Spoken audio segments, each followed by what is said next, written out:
of concern are the issue of gratuities and the issue of retirement age, and we're going to do separate videos to explain each of these in more detail, but the main things to remember are these.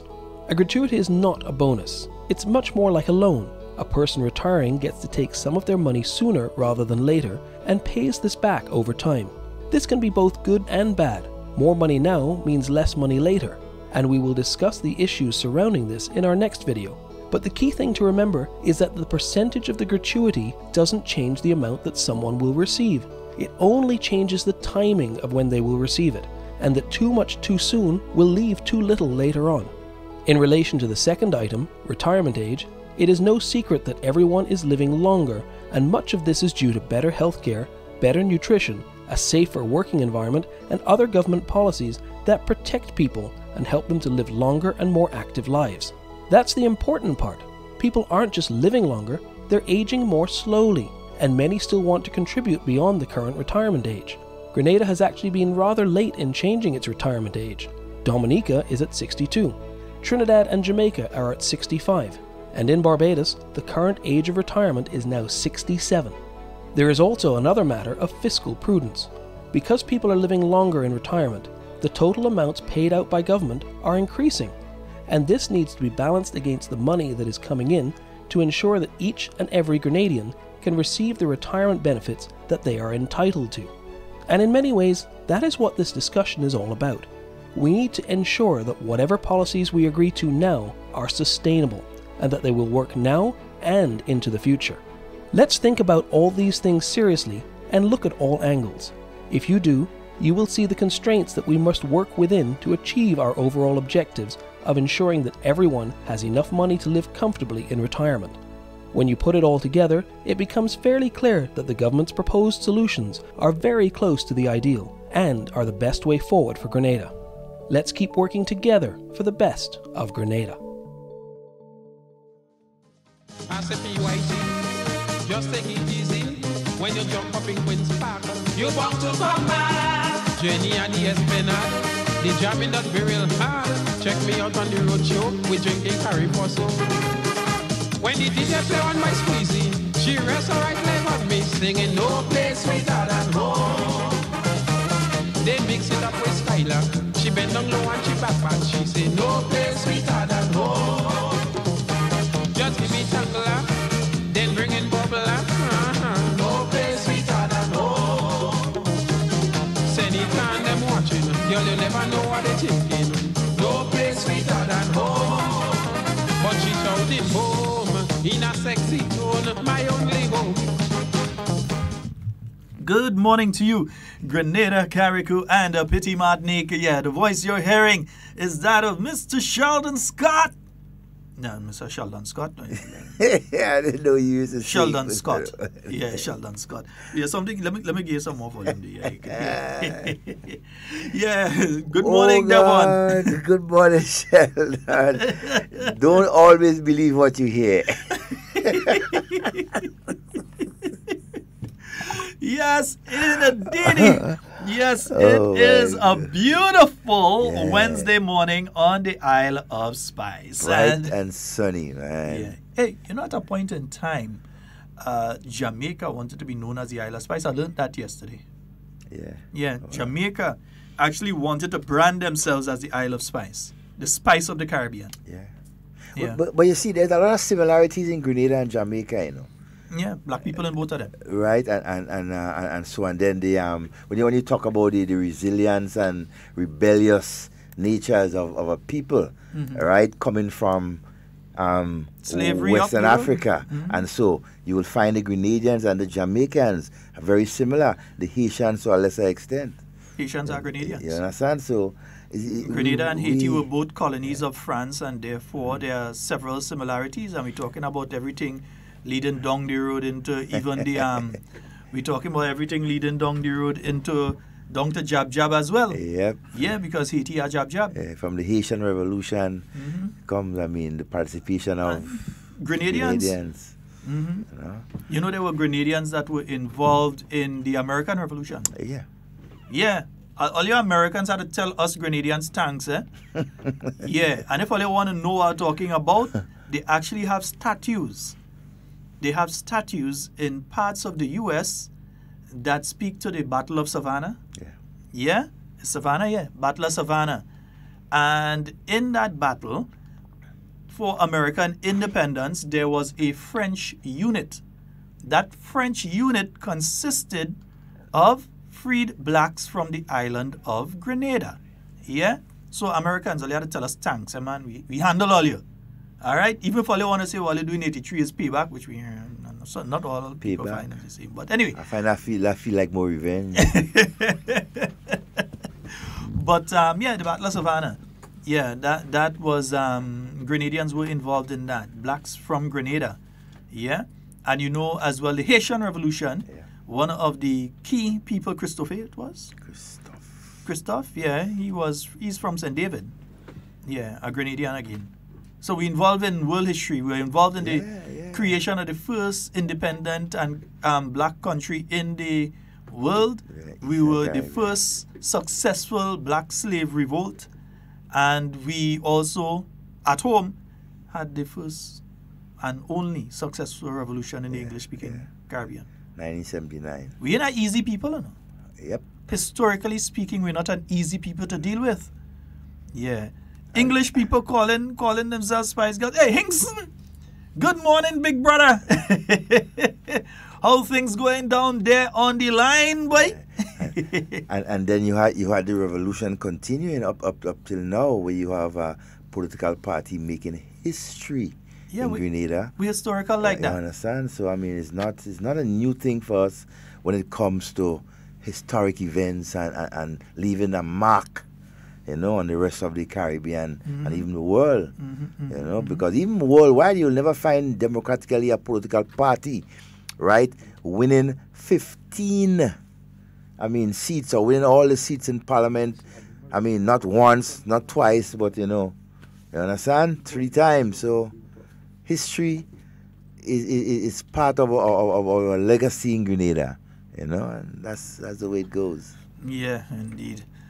All right, folks, we're live on 97.5 City Sound FM, 89.5 CRFM, 92.9 Sister Isle FM, and 94.9 We Vibes Radio in Brooklyn. Yes, indeed. Nisha, good morning. Yeah, we hope that you're having a wonderful day. Kester, we're seeing you on. James is on island, you said, right? James, I think, is supposed to be here. Our good friend James, he pops in on the live every now and again. Yes, he's here. He's here. But James, you had to link Philip, up. Yeah, James, link us up. Link us up now, man. Before you move out again, man. Yeah. Hey. It's somewhere down in the south. Wait. Let me take a thing there.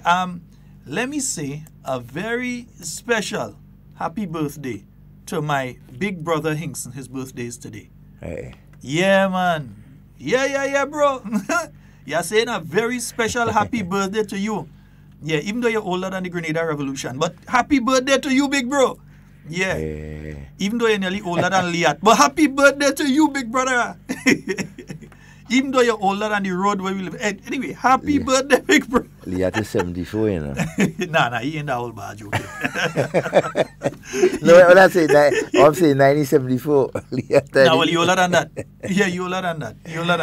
Oh, and talking of Liat Sheldon, it's been in the news all over, and Liat, we find that Liat again is in the discussion around the Caribbean in terms of a decision as to where to go. Yeah. And, it is very important that we pay attention and participate, right? Give suggestions to our governments, our politicians, and so as to the way forward for Liat. We can get the phone number and somebody calls, so we take it. Good morning and welcome. Good morning. Good morning. Yes, good morning. Morning, Papa. Yeah, Bull. Bull. Yes. All right, sir. I know it's you today. I hear you checking 15, but you have 4th one coming up. You have a 4th one.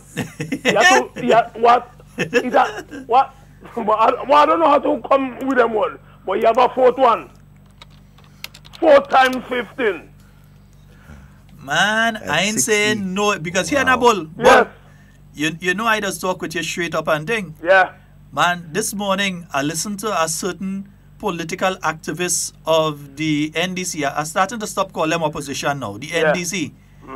And you know he start making excuse already? Uh-huh. Man, we just passed the first year of the NNP in office. And like, he know what about to happen. So the man already start to make excuse on the man. If you hear the man make excuse about registration and who had to go and register, and you better go and register and funding. If you hear the man cry and plead this morning, because he already started to make excuse for what going on happen. I don't tell them that in tongue, you know. In front, came all of them in tongue by Ricky Sharp down there. I don't tell them that. 15 in the ass again. I say, bicycle and seat and all you know. What's all your mouth? Bull behave yourself. By sorry of it.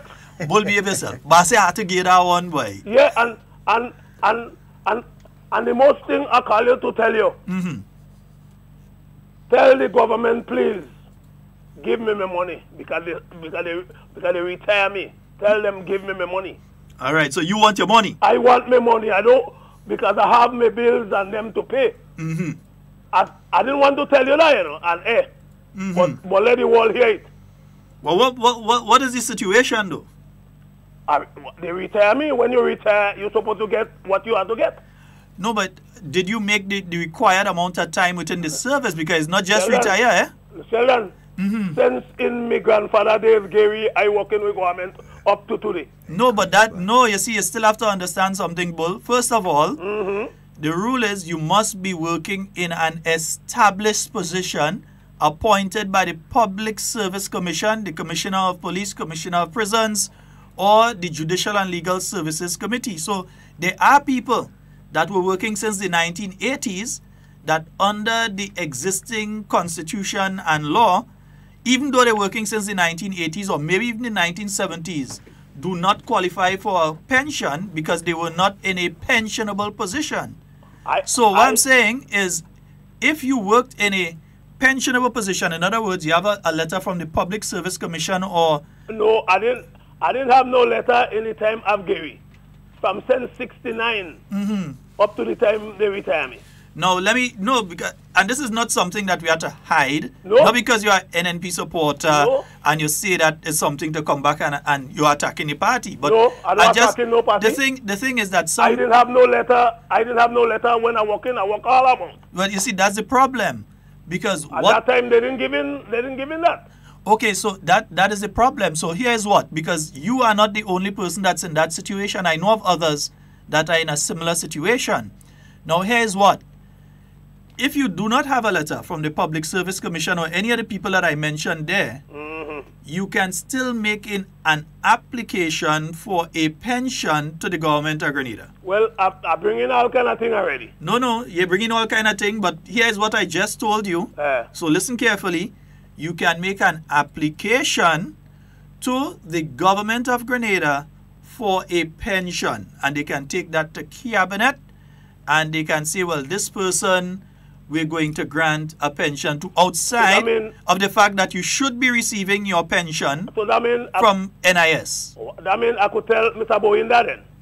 You can speak to, I wonder who is the best person for you to speak to on that. Well, here's what. Let me find out who you should speak to on it and give me a call after, because the MP might not be the right person. Right. Because if I remember correctly, that letter has to go to the cabinet secretary. There are situations of people that work, for instance, I know of one individual. And if I tell you who it is, I'll tell you who it is when I see, and you'll laugh your head off. The individual, right, very close friend of both of us, they worked for many years in the government service. But the thing is, they were never appointed. Well, all right, just like me. When they appointed. Right, so when they got appointed... And they know that they don't feel... No, they didn't know. They didn't understand it. They don't feel Dr. Mitchell and Mr. Bowen and all of them don't know that. No, here's what. Listen, when the person applied for the pension now thinking, well, okay, I make X amount of years, they apply for the pension, they were told, no, you fall short by X amount of years because they got appointed afterwards. After spending about 14, 15 years, they got appointed. Okay. So, but they still didn't make the 26 3/4. Well, I over-make that. So but I didn't have an appointment. Yes. But you see, what has to happen now is that you could get something, but you have to make an application. So I'll find out the proper procedure for you, and I shall then going to let you know exactly who to go to. All right. And how to handle that. But outside of that, you're getting your NIS, right? You're getting... Yeah, I get something from NIS, but that Right. don't enough. And I understand I have that. the bills and things to pay. I understand that. And you I see, don't the know, thing but- is, even I with... the bank to pay and everything. But Bull, Hey. here's another thing. You know, even with the discussions that taking place between the unions and government, they had it in two areas, right? The first one was to the people that have that letter of appointment. The second one is for people like you who did not have a letter of appointment. Yeah. So they didn't even conclude on the one with the people with the letter of appointment, except that, yes, everybody agrees 70% pension, 70% of your last salary as pension, Yeah. with a portion paid by NS and a portion paid by government. That has been concluded. The gratuity is the outstanding issue. So government is moving forward to start paying those people that have the letter of appointment their outstanding pensions. Government is moving forward with that. But on the other people now, Rachel ain't talking to all you, you've been paying union dues. Rachel ain't talking to all you. I do business with these people and them, boy. No, you have to business. No. Your money spent there, Yeah, you but- pay. Yeah, but What you I mean you don't do pay, business? I don't pay union anymore. No, but Bull, for years you pay the union. The Yes. union responsible. Yes. How I used to pay. But what is the union telling you, Bull? Who Nothing. pay your union dues? In other words, you pay them to represent you and they tell me they ain't represent you? Yeah, how I used to pay. Well, whichever Time I union. went, Chester Humphrey was there. Yeah, but whichever union, whether you had to talk to Andre, whether you had to talk to Rachel, whoever you had to talk to, Bull had to get your money. I want me money with. Yeah, we need the money. And what? And the next thing, you have a lot of people that making confusion about gratuity and pension and all them type of stupidness. Some of them might live together. But that- why they don't hush? No, that is not the issue. If they deserve it, they deserve. And the thing is, But some of them don't deserve it. no, but Bull, let me leave that. All right, okay. Okay, all right, no props. What I'll say is this: Bull, have a good morning. everybody deserves their pension and gratuity that work in the government service. And here's what: the New National Party, the government ministers, no one has said that a single public worker is undeserving of the 25% gratuity. Nobody is saying that people are undeserving. Listen carefully, because I see some people fly off on emotion. You see this thing called emotion? That has killed people. When you don't learn to put your emotion in check and deal with reality. Have you ever heard the Prime Minister, Minister of Finance say that public workers don't deserve 25%? Have you ever heard a single minister say they don't deserve it? You listen to the budget debate, and minister after minister, yes, people deserve the 25% gratuity. The problem is the sustainability. Will government be able to pay it? Government can't pay it. They're not saying that government will not pay it sometime in the future. You realize the economic situation improved to a standard that you can pay the 25%. And it might even be 5 years from now. It might be 10 years from now that you realize that, look, the country, because you've been having that improvement in the economy of the country over a period of time, look, we could pay the 25% gratuity now without the unions even asking. Government might just come and say, okay, we're raising the level to 25% now. But at this time, it would be irresponsible of the government to say they're going to pay something that they know for a fact they can't pay. That is the argument, you know. Nobody can say teachers ain't working hard. Nobody can say that anybody at the ministerial complex or any other government department, the field officers in the Ministry of Agriculture in the water boots in somebody not make feel right now. Yeah? The truancy officers from the Ministry of Education who are going around right now to make sure children go to school. The caregivers who are going out to the homes right now. No one is saying that any of these people are undeserving of a 25% gratuity. If any of them could find a single audio clipping of a minister saying that these people are undeserving of 25%, come and play it. Call and play it. No problem. No minister is saying that they're undeserving. Nobody is saying that they're not working hard. Nobody is saying that public servants and teachers have not made a sacrifice. Nobody is saying that. What government is simply saying is that to pay something that you know you can't pay, they can't do it as government. Yeah, it will be dishonest and it will also be illegal. Yeah, you can't do that. Because you will breach the Fiscal Responsibility Act, so you can't do it. At this point in time, you can't go and sign and say you're going to pay something you know that you can't pay. And it's like, and again, it's another similar situation that we have with NIS. If we are not paying attention, right, to the NIS, in the next 10 to 15 years, we could end up in serious financial problems with NIS based on the rate of contributions and so that is given out and everything like that. That is why it is important, right, to raise the age of retirement. And you see, right? we also have to remember that, yes, you're paying a 20-something, a 30-something, even $100 and something into the NIS, but that is how much you're paying a month. When it comes to the NIS to pay you per month after you retire, the NIS has to sometimes pay us 10 times as much. Yeah. How much times as much as what you're receiving? So you might be paying a 30-something, but you're getting how much? 100. You might be paying 100 and something, or 200 and something, or whatever, and you're getting a couple thousand. So it's according to how much you're paying, yeah, you're going to be getting, because remember, NIS is a certain percentage of your last salary. I can't remember the percentage off the top of my head. It's 55, I think, 55% of your last salary. I think it's 55% of your last salary is what NIS pays. Yeah? So if I'm trying to remember, don't quote me on that figure because I'm not positive. I think that's the figure.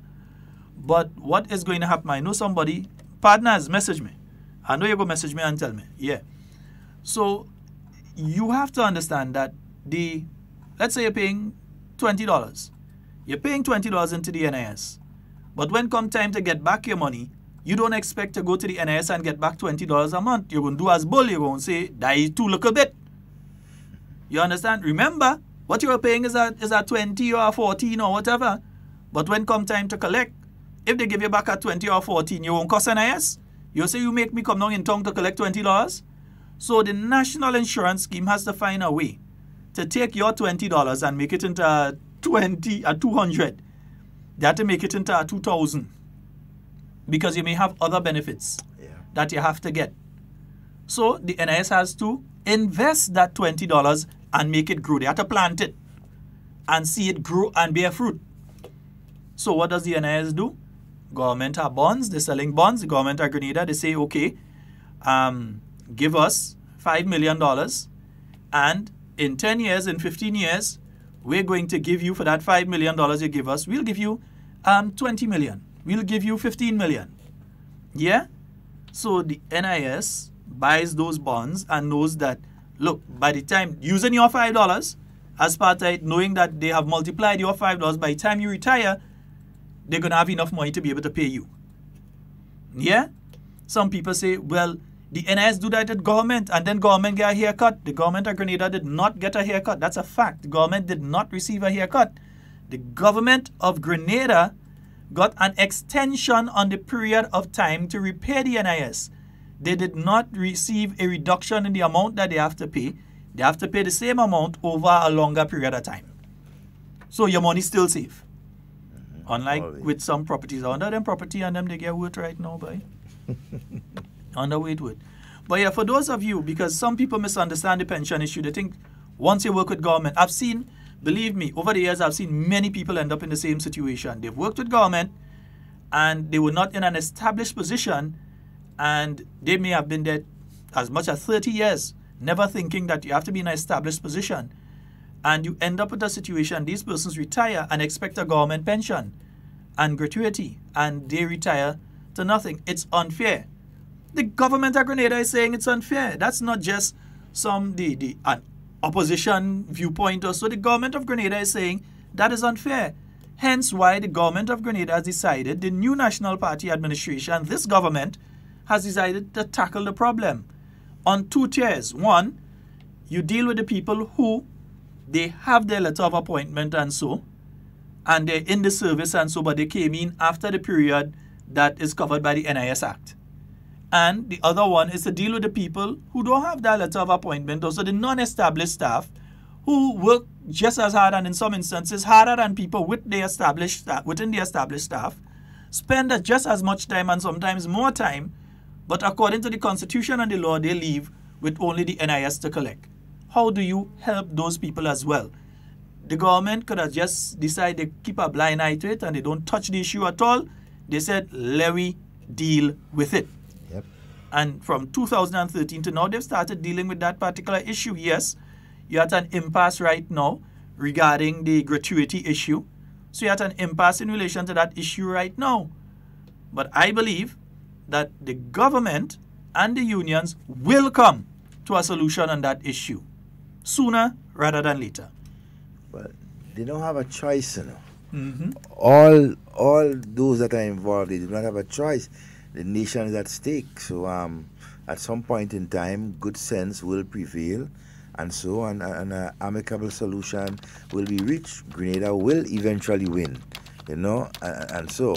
But Shalon, a lot of those incidents or issues with the established and unestablished workers, especially unestablished, most of these things happen during the period of in the 80s and upwards, and so persons who have been working either just before the crash of the revolution or after coming into the service and so, and that would have happened based on what, you know. Good morning and welcome. And I know you have more to say on that. Yeah, good morning. Good morning, my Both friend. of you. Yeah. I just wanted to ask around this question to go to any one of you to debate on it.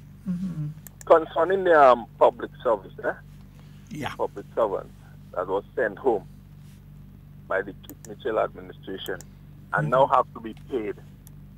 Now they won, they could hear it, and they have to be paid. Mm-hmm. Who will be paying that money? Is it government or? Well, you already know the answer to that is the government, because for you to be asking the question means that you've heard conversations in relation to it. Maybe you need confirmation from us Okay. that it is That the government that will be understood. paying, but it is the government that will be paying, yeah? But do you think it's fair for taxpayers to be paying thousands and thousands of dollars for people on more than one occasion? Well, And there's several persons. what to I can pay. say is that in most instances, it's a simple legal technicality, and we know who was the Attorney General at the time. Simple legal technicality that caused the situation to be where it is. In fact, what has been challenged in those instances, for instance, the Commissioner of Police, what has been challenged, and the Commissioner of Police lost on that issue, he challenged the ability of the government to remove him, or the Public Service Commission to remove him as Commissioner of Police and place him in a next position. The Constitution and all the laws of Grenada are clear that the Public Service Commission could remove anybody from any position within the public service and place you in a next position once that position is not below the position you held and once you do not lose any of the benefits you have. On that count, the former Commissioner of Police, Mr. Thompson, he lost. Let's be clear on that, eh? You understand? So Hold why on. now? No, hold on, I'm getting to that. So let's just be clear on that first one. He lost on that issue. He did not win. The government did nothing wrong there. There was a procedural matter. In other words, the legal people, and you know who was heading the legal part of government at that point in time? Mr. Hood. He was the Attorney General. So he was the one who would give advice on how this should be done. Now, you ended up with a situation where the procedure for shifting him from Commissioner of Police to Clerk of Parliament or to Permanent Secretary, etc., was not carried through properly. So it is not that government did anything wrong by removing him. It is the Not only one issue, procedure. we wouldn't. Yeah, I understand all this Yeah. with the commissioner, but there's other issues as well. The Thomas lady, the Bain lady. Again, All this- procedural. I think at the end of the day, But I think again- all this money is again- just wastage. Again, it is procedural in how these things ended up in the situation they are. For instance, when the court ruling comes out in relation to, when the written judgment comes out in relation to the Thompson case, I know you're a person who would have the ability to get your hands on that. Get your hands on it and read it, and then tell me I lie. Yeah. Okay? But at the end of the day, I think it's all about victimization, man. When you keep moving people and doing this to people, you know. It's not That's how it is. It's not victimization. If you are running a business and you're putting somebody to cash, you want to be sure that you can trust the person. And then you listen. You don't give them a desk. You don't give My them brother, are you listening or are you talking? Are we having a conversation or a confusion? If you are running a business and you are putting somebody to cash, you want to show you're putting to cash, good cash. You want to be sure that you could trust that person to cash. If you are putting somebody to manage your business, when you are leaving to the island, you want to be sure that the person that managing could manage, that you could trust the person, that you wouldn't come back and find your business in somebody else's name. You want to be sure that you can work along, that you have full confidence in who you are taking in. The US government, the biggest democracy, as they say, on the planet, although that is really India. But anyway, the biggest democracy on the planet. When the president leaves, he leaves with thousands of workers, Yeah. Those positions become redundant. Tillman Thomas, when he was leaving, pulled all the public relation officers, all the other people, he took them out of the positions they were and he put them under the Prime Minister's office. He said, when I go, they go with me. Yeah?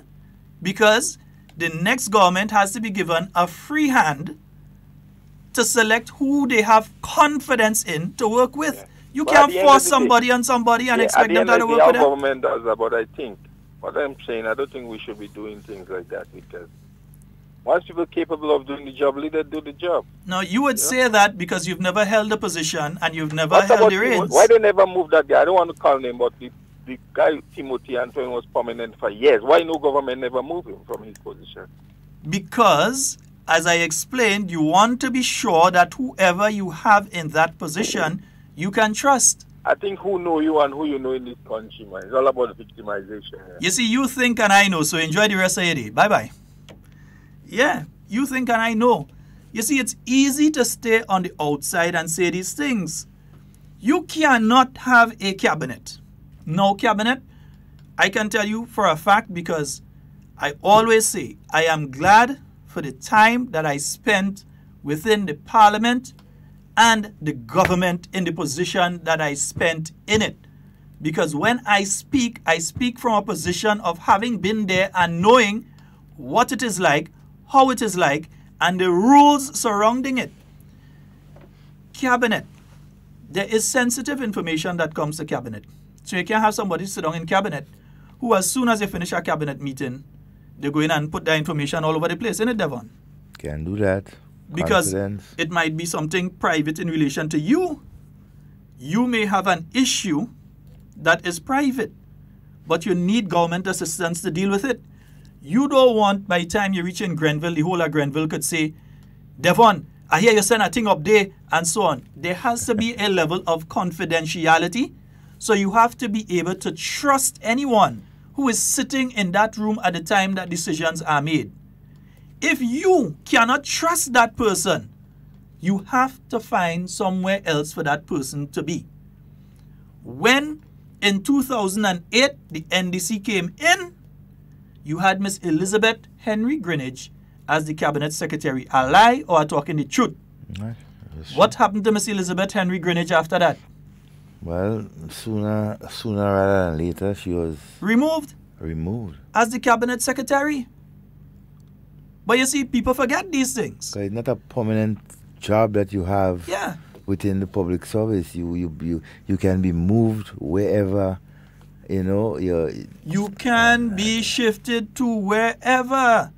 You can be shifted from permanent secretary down to cleaner. You could be cleaning in the ministerial complex today in a capacity within the Ministry of Health. And this morning, the permanent secretary called in and say that the commission has sent a letter. You're transferred over to the financial complex. You're transferred over to the Princess Alice Hospital. You could be transferred. As we say, most of these incidents, for example, the Commissioner of Police and all that, is strictly procedural, that you find the faults and the technicalities and so on. Who was responsible for the procedural? That's my point. The Attorney General is supposed to be the one advising Cabinet.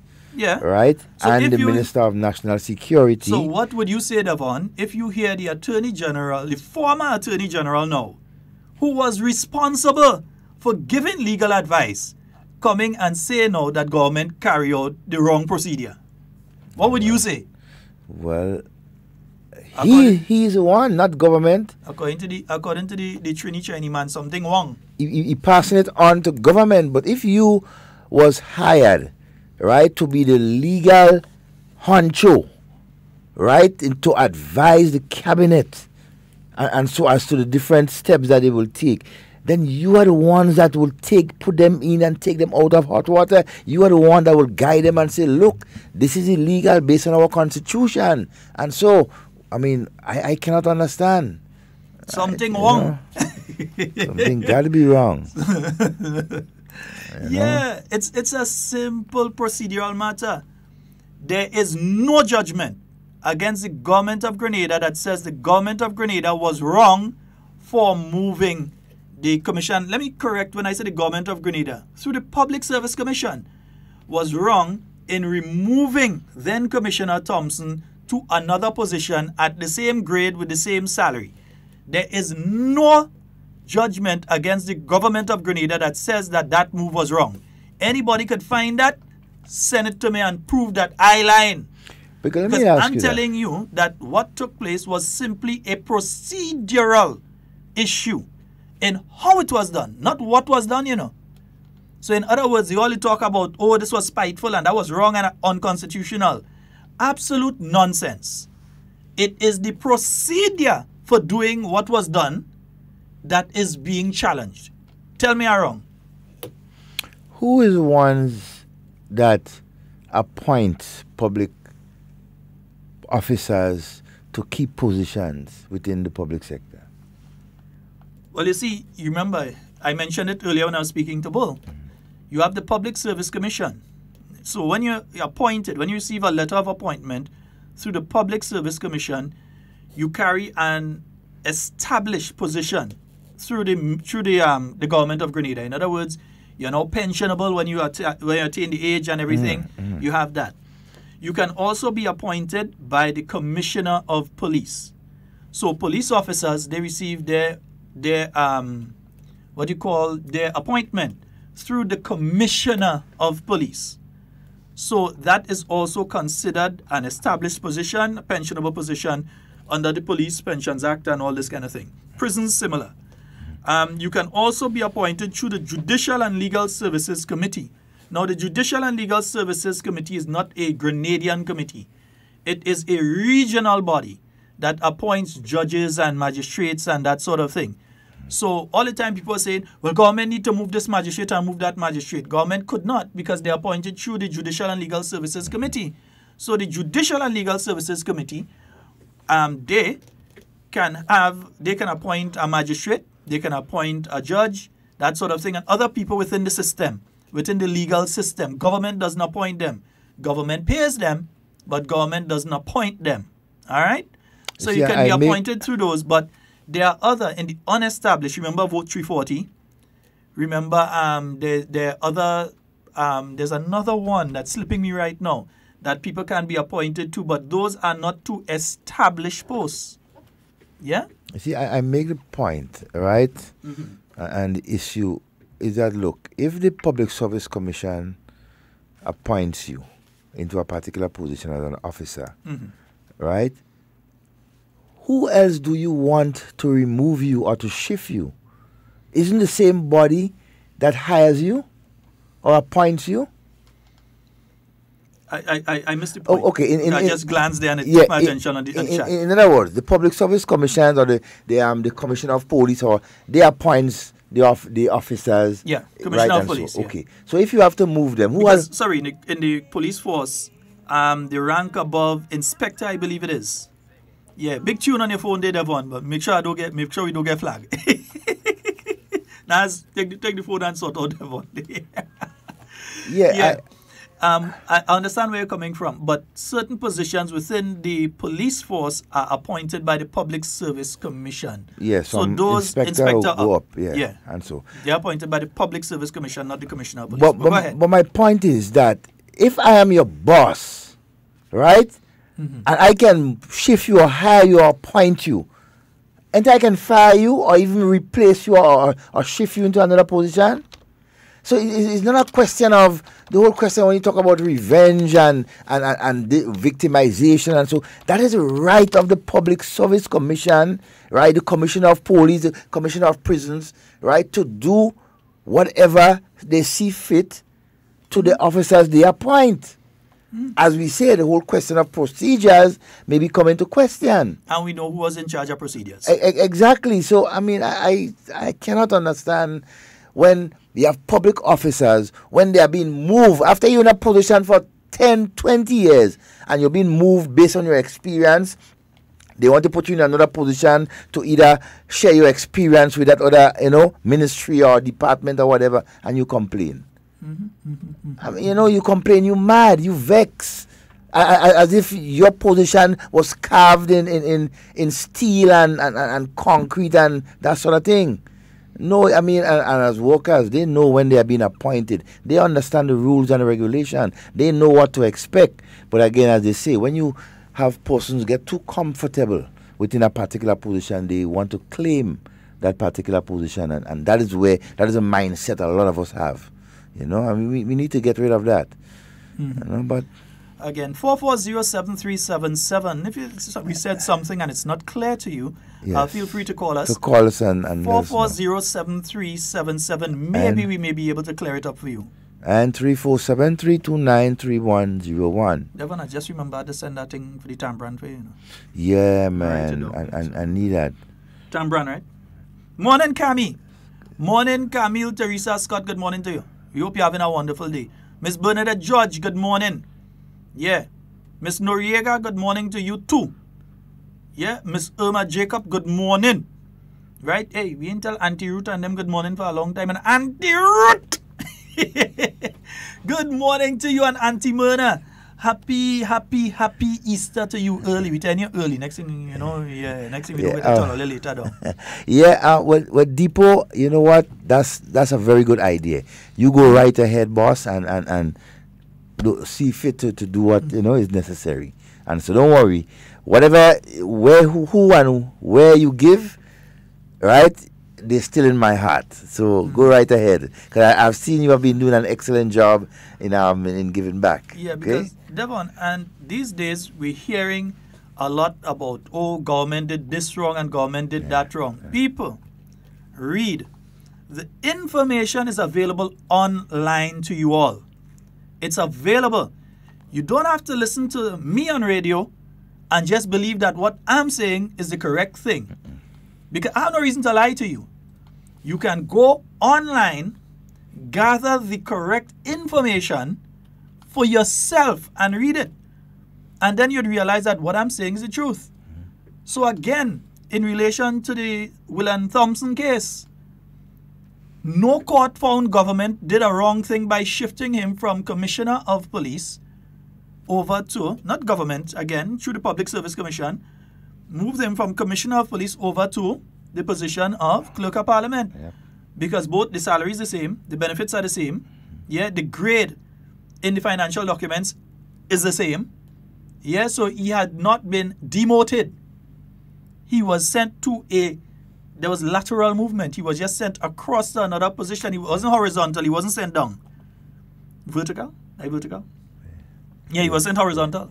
Yeah, so horizontal movement. Yeah, he wasn't. Yeah, he wasn't given a higher position or a lower position. For instance, you could be removed as the permanent secretary in one ministry now and sent across to another ministry. If it gets to the stage that everybody believes that they can't be moved, because 11 permanent secretaries were recently moved, and several of the SAOs in ministries were shifted around as well, and other senior people in ministries. Are we going to say that each of those people should come now and sue the government of Grenada because they were shifted and just say it's because of spite? Because your uncle, niece, boyfriend, sister is a supporter of the National Democratic Congress? We in Grenada with 100,000 people. Every single one of us have a family member who is a NNP supporter or NDC supporter. There's nobody in Grenada, nobody that is a Grenadian, born, bred, or even born outside with family here in Grenada, that does not have a family member who is a supporter of one or the other party. None of you. None of you has a single family that doesn't have supporters in both camps. So what are you going to say? Once so you shift somebody, boy, they shift me, you know. They shift me, become a cousin, girlfriend, brother, supporting NDC, you know. That man is a heavy campaigner for NDC, and the man and me does lime. So they find that as an NDC supporter, so they shift me. We find all Everybody sorts of could make reasons, that yeah. excuse. Sometimes we have to use our critical thinking skills. Anybody could make that excuse. Yes, my friend, I'll get time brand for you. That's minor thing. And you know, there are times when you're being moved from one position to another, it gives you much more experience, right? It gives you a different view, right, of another scope of work, and so it broadens your ability to do a lot of things, right? That is why, I mean, positions are not made in steel and concrete, right? They are made so that when you've been shifted around, you're being given the experience as you move up. Everybody wants to move up. Mm-hmm. Good morning and welcome. Hey, gentlemen. Good morning to you. Hi, sir. To you both. Yes, sir. Morning. Hey.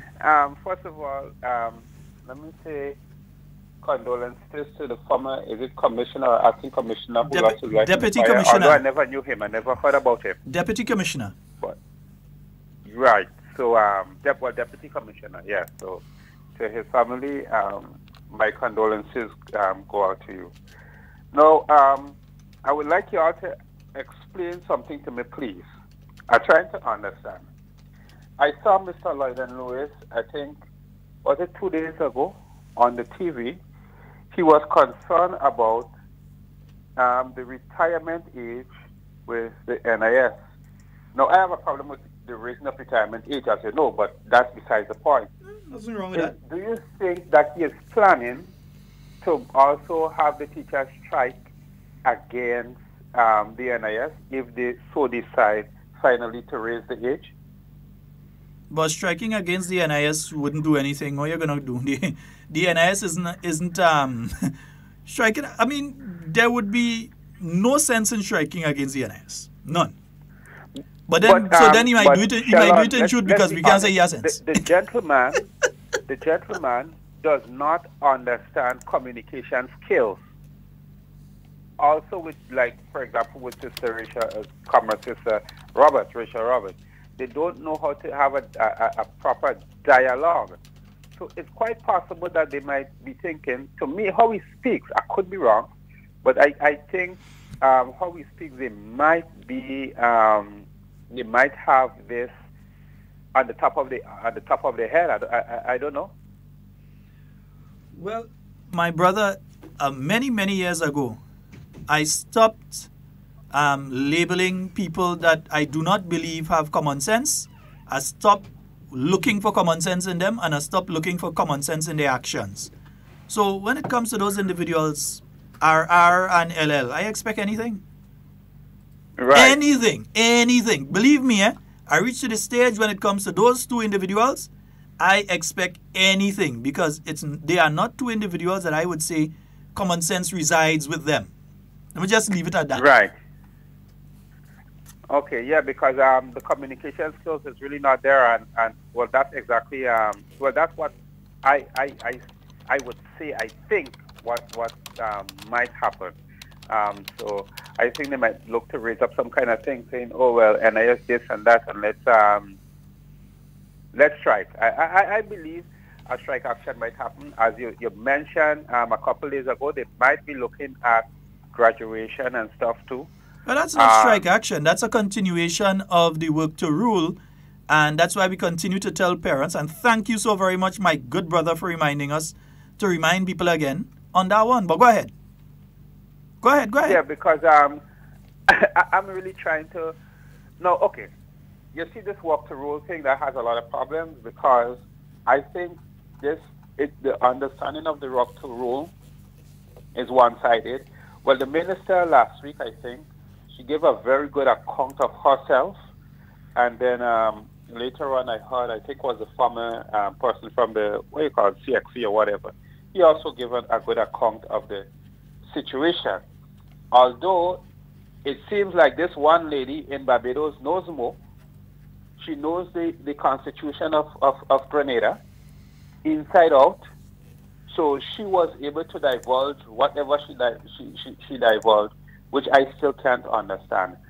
But this walk the rule thing, honestly, I think it is a one-sided thing, and it is not fair right across the board. I think it's going one side.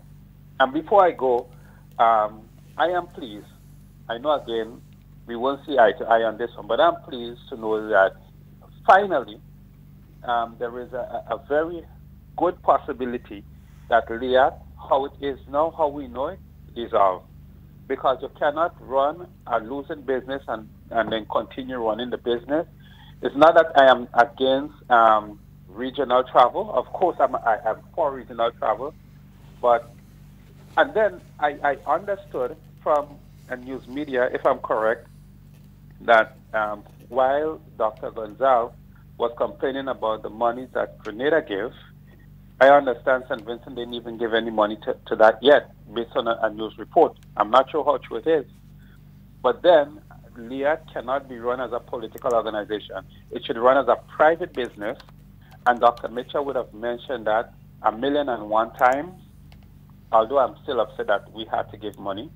And I think once LIAT goes into that kind of operation, they will become profitable. And not only that, we also need another airline in the region to give LIAT competition, like as we had Caribbean Star, and we had competition between the two, and we did travel in that time for even cheaper.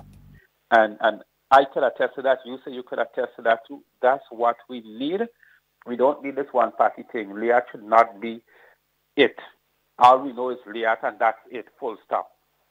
Because we had RedJet that wanted to come, and it was like people like Dr. Gonzalez also was against LIAT coming into the region, and he made certain statements. I don't want to repeat the wrong thing, but I know for a fact that he made certain statements against RedJet coming, because all he could have seen was LIAT. Let me ask you a question, huh? CXC, as it is right now, is saying that they cannot, and you mentioned one of the former key people in CXC is saying that they cannot pay for the SBAs to be corrected by teachers throughout the region. They're saying they don't have enough money for that. It's going to cause them to have to raise the fees that CXC is charging for the exams right now. Right. That may eventually lead to the collapse of CXC, because less and less people may be able to afford, and then it will become financially unviable to continue with CXC. So you may find Grenadians and others having to return to GCE and Cambridge. Yeah. Are you saying in a situation like that we should allow CXC to fail and start writing Cambridge again? No, I'm not saying that. But that's what you're saying. That's exactly the same thing you're saying with LIAT right now, You're saying basically let CXC fail and go back to Cambridge.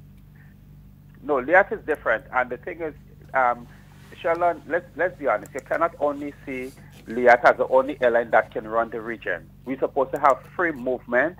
We're supposed to have airlines that is supposed to be able to come in. You're looking at, my brother, you're looking at long term as compared to short term. You have to look at the short term compared to the long term.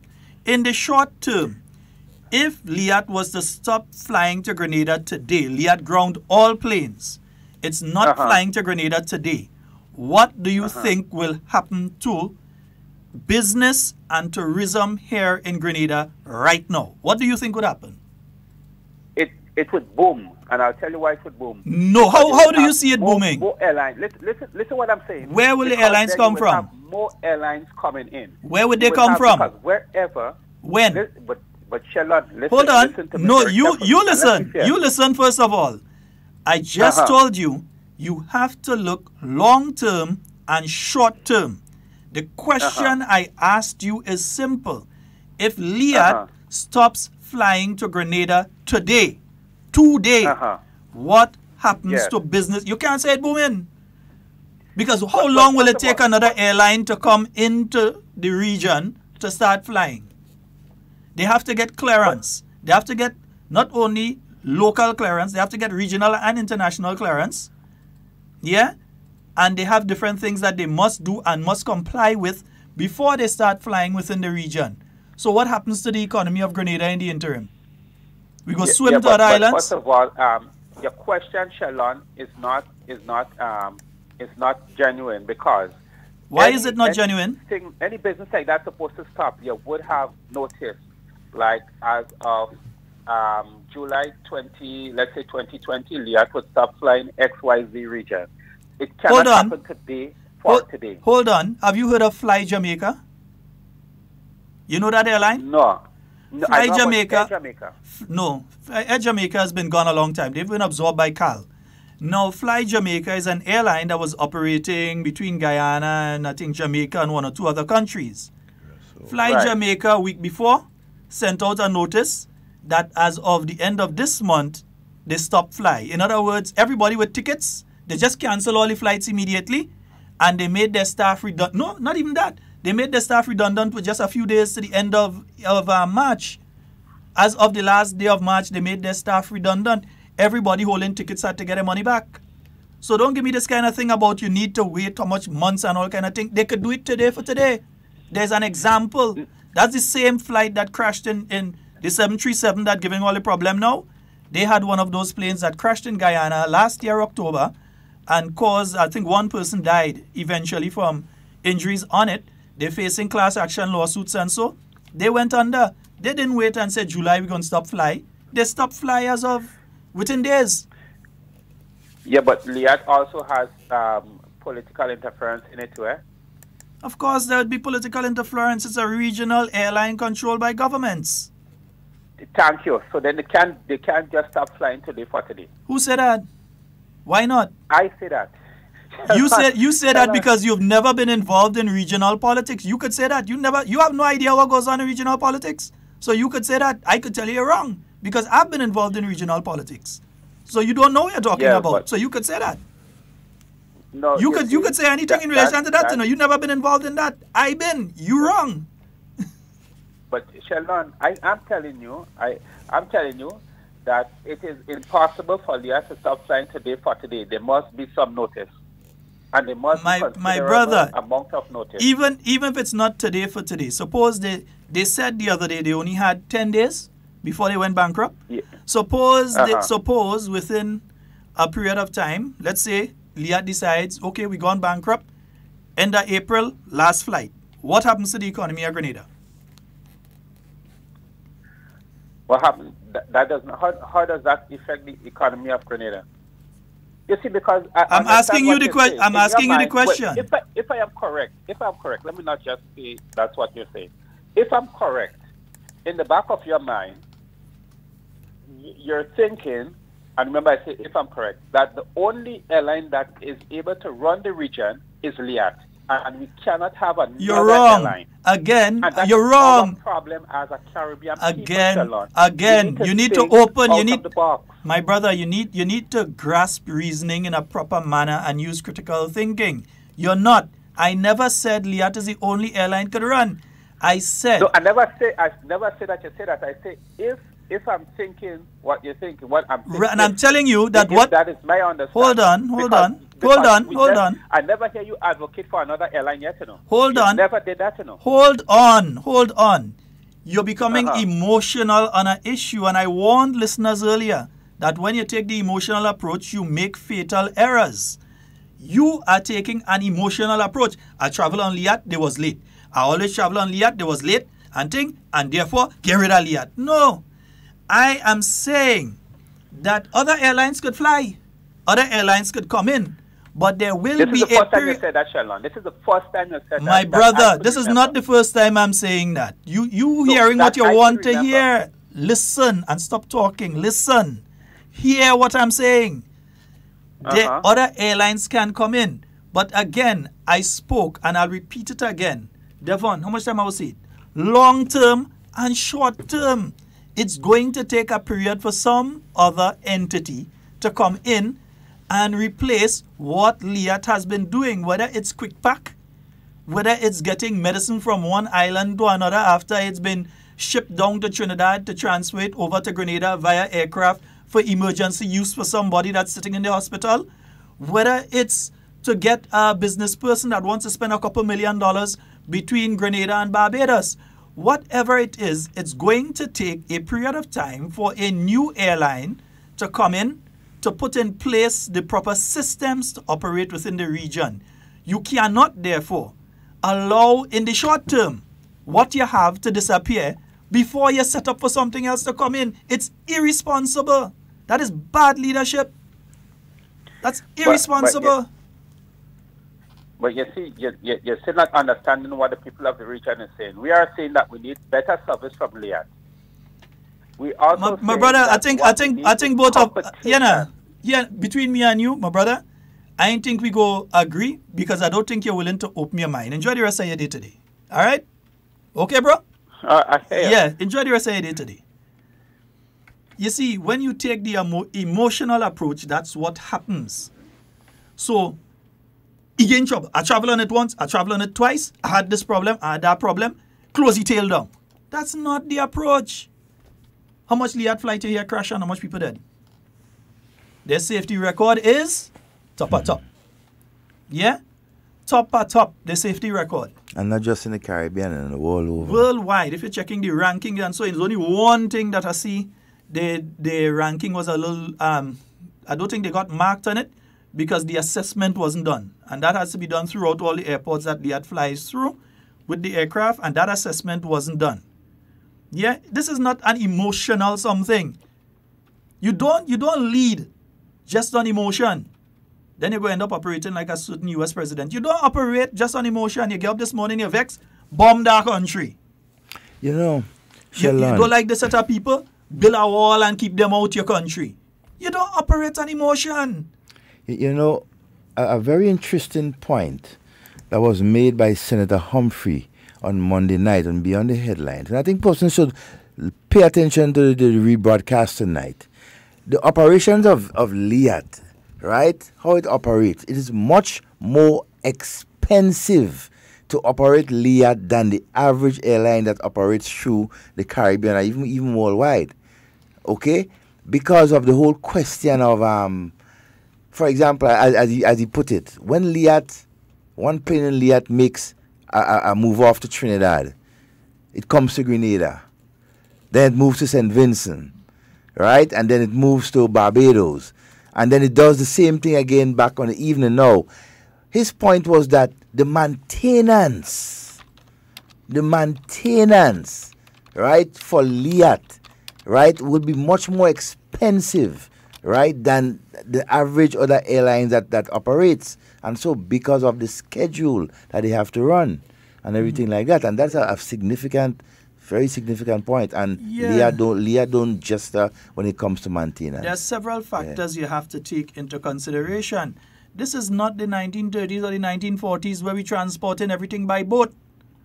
People move throughout the region using Liat.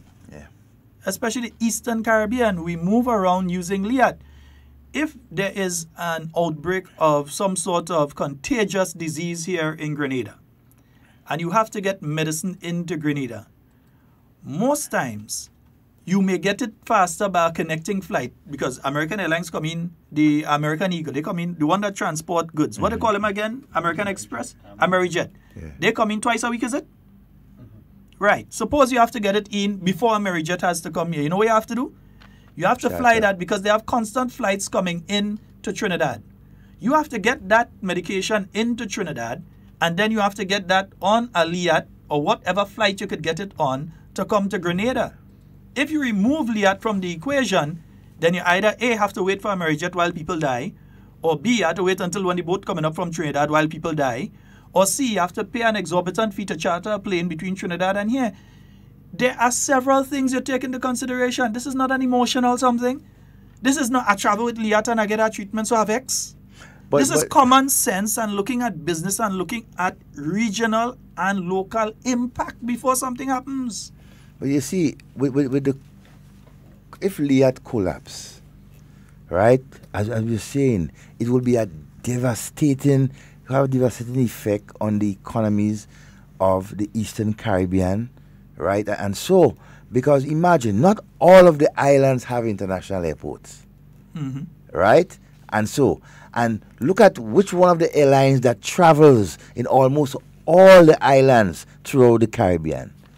Liat. Okay? Now, for God forbid that Liat stops run and there is not a replacement within, let's say, a month or 2 months. I mean, what happens to the economies? What happens to the health services? What happened to the manufacturing services? And so, what happened to all of these things within that period of time, the short term? That can cause economies to collapse. You use Liat Quickpack. So you ship something from the United States, it passes through Antigua, and then they throw it on a flight, comes down to Grenada, you have it. Your computer, you're running a business, and you need a part, and you have to get it down, and you find the fastest way to get it into the island is through Quickpack, and you ship it down through Quickpack, and bam, it's here in Grenada. Once you ship in via UPS in the States, correct or wrong, Nazim? UPS, once you're shipping through UPS, they come through Liat Quickpack, innit? Yeah, they come through Liat Quickpack and so on. There are implications. You don't just take this guy.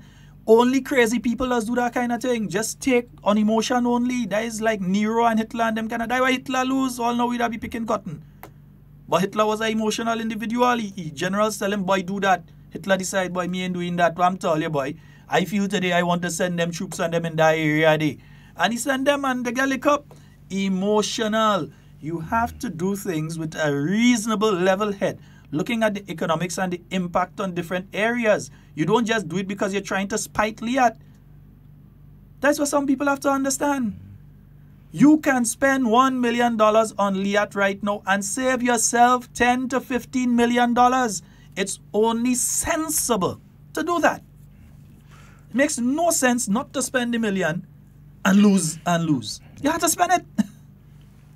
And it is so important that as people of the Caribbean, we must be mindful of what we have, right, and what we can do to improve on what we have. Because, I mean, Liat has been there servicing the Caribbean for years. Effective service, right? And the persons of the Caribbean, and so appreciate that type of service. If Liat is in problems, right, and so we need to find a solution to ensure, right, that it continues, right? Now, yes, we always want betterment. We always want better services and so, right? But there are a number of things that we need to do to improve on that, right? Governments has to contribute, and so, right? I mean, for example, the taxes on tickets flying interregional and so has to be reduced. Some of it has to come off and this type of thing. But it's a negotiation, it's a dialogue,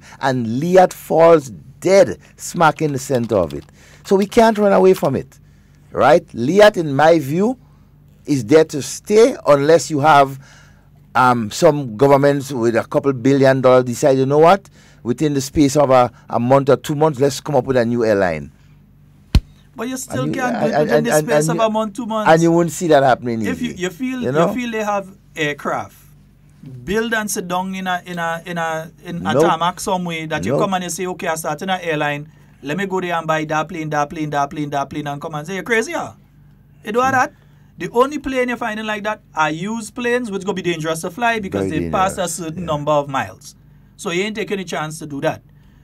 Airlines throughout the world ordered that Boeing 737.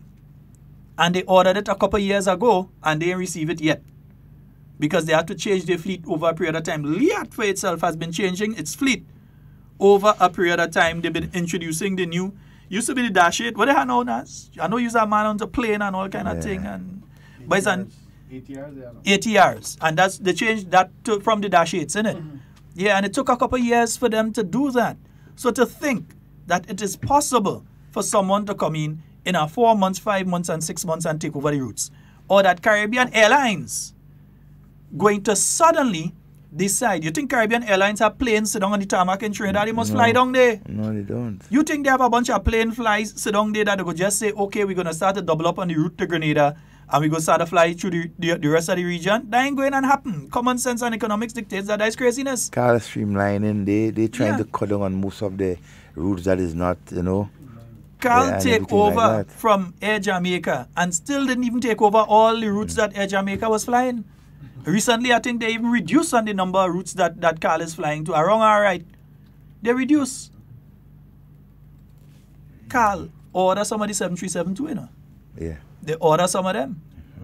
Because the aircraft that they have right now are beginning to get past the stage that they should be using them. We're not saying that they're dangerous.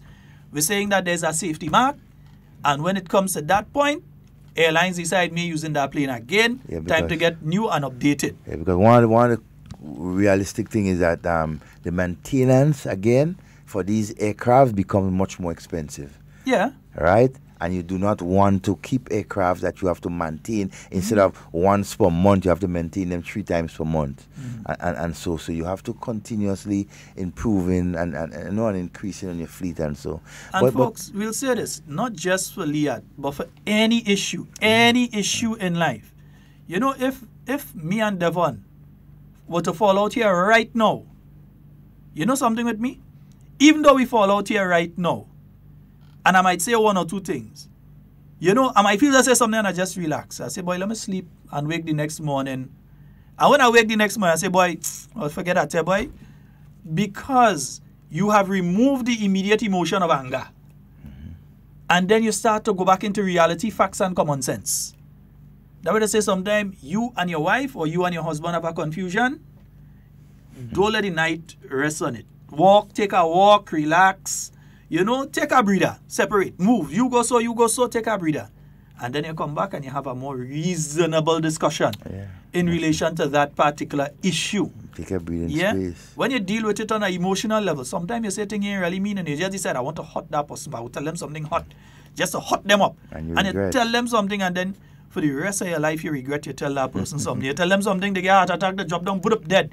You say, oh gosh, I should not tell them that. You're responsible for this. Yeah. But Devon, going back onto one of the issues that we were dealing with a short while ago, a good friend of mine sent some information. They said NIS will pay 60% of your last salary. So if your last salary was $100, they will give you $60. Right? If your last salary was $1,000, they'll give you $600. That's what your pension will be on a monthly basis. But remember, you're not giving NIS $1,000. You're not giving NIS $600. You're only giving NIS a small percentage out of that, which might be about $30 or some kind of thing. You're giving NIS. I can't remember the percentages. Yeah, 4%. Well, in total is 9%. That you both, when 5 from your employer, and you pay 4%. So you ain't even paying $100. So that's if it's $1,000. $9 out of every 100. Right. Goes towards NIS. Right. So and so it's 30% for the first 9.5 years.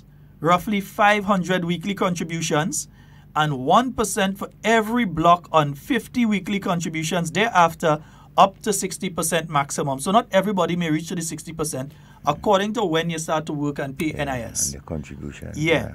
So you, for every block on 50 weekly contributions, because you might even start to work and you may have a period where you're unemployed, so there are no contributions going into the NIS, and you start to work again.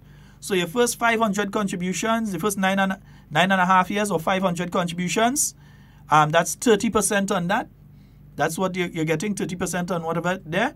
And then 1% for every block on 50 weekly contributions thereafter, up to 60%.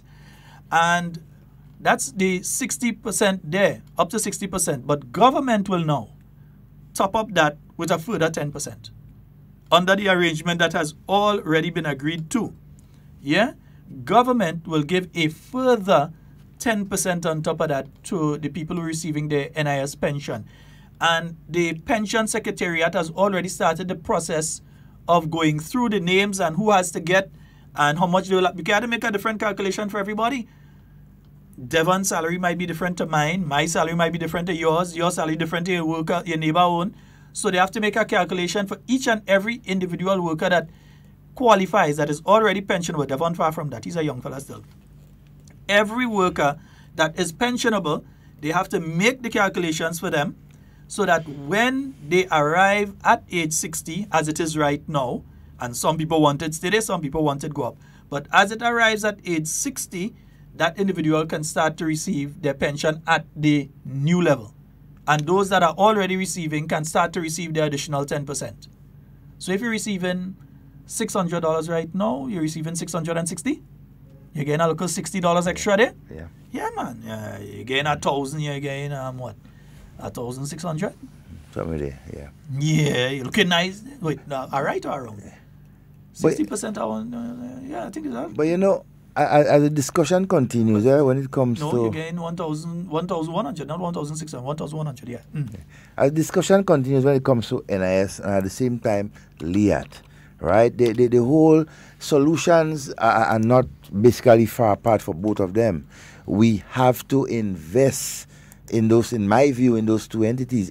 So in other words, would we allow NIS to go under after all these years? What will happen to workers' contributions, right, after all these years being paying, if we do not do what is necessary to ensure that NIS survives for the next 50 or 100 years, right? Would you like to be in your lifetime see NIS fold up and workers' contribution goes down the drain? No.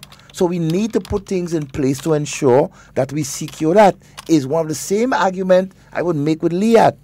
LIAT has been there. It has been doing providing a very important service to the entire Caribbean. As Caribbean people, we need to come together to invest, right, manage, and ensure that LIAT survives so that our economies throughout the Caribbean, right, will continue to grow. Right? We need to look at that. We just can't just let these entities and so fold up and then we suffer and we wonder in 5-10 years from now what is happening to our countries. But there's a wider plot here, because I've been listening to Dum Dum today, and some people say, Sheldon, you mustn't call people names. We look up to you. You mustn't do that, and that kind of thing. But if we had to say it as it is. If he dumb, he dumb. I mean, you expect me to say he's smart if he dumb. He's a dumb. But he's attempting right now, within roughly 2 weeks and some days of May Day, to agitate workers to be extremely militant on May Day. You see that? That's what he's trying to do. Yeah. So the same workers that last year when the teachers issue, and we go and get a clip, that he was jumping up and saying, it good for their tail. They go and vote for Keith Mitchell. The same workers that he was saying, all of them in the pocket of the government. And all of a sudden now he playing their friend. Because he wants them to come now and be very militant on May Day. Yeah. He want to be able to go the day after May Day and say, you see, the amount of placard, government get it in their tail. I never see a placard vote yet. You ever see a placard vote yet? You ever see a placard remove a government? I don't understand this kind of thing. Wait now, all the LIAT does have to go and fix. Quite in Quebec.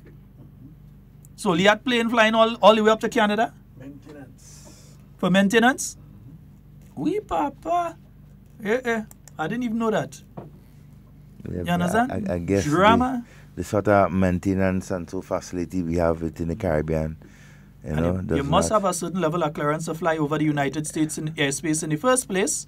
So it means that LIAT ain't no Juku airline. Yeah. You must have a certain level of clearance to fly. There are certain airlines that are not allowed to fly into the United States or into American airspace. So for LIAT to be allowed to fly not only there but into Canadian airspace as well says something about LIAT. Yeah? But anyway, with all of that, yeah? With all of that, Devon, and let me just say a special good morning to you, Helen Marie. Hey, let me say a special morning, Helen Marie. Yes. Good morning, darling. to you. We hope that you're feeling better. We hope things much better, progressing nicely and all kind of thing. Yeah, you use with sweetheart. Yeah. We use with girl. And we know things are progressing because I'm looking at the ad that is out. Yeah. For the 27th? Lavoline on the 27th. 27th. Helen Marie launching her band. What's the name of Helen Marie band this year, boy? I forgot. She's the reigning champion, I believe. I think she's the reigning. Birds of a feather. Yeah. Woo, that look like they pluck a whole ostrich, boy.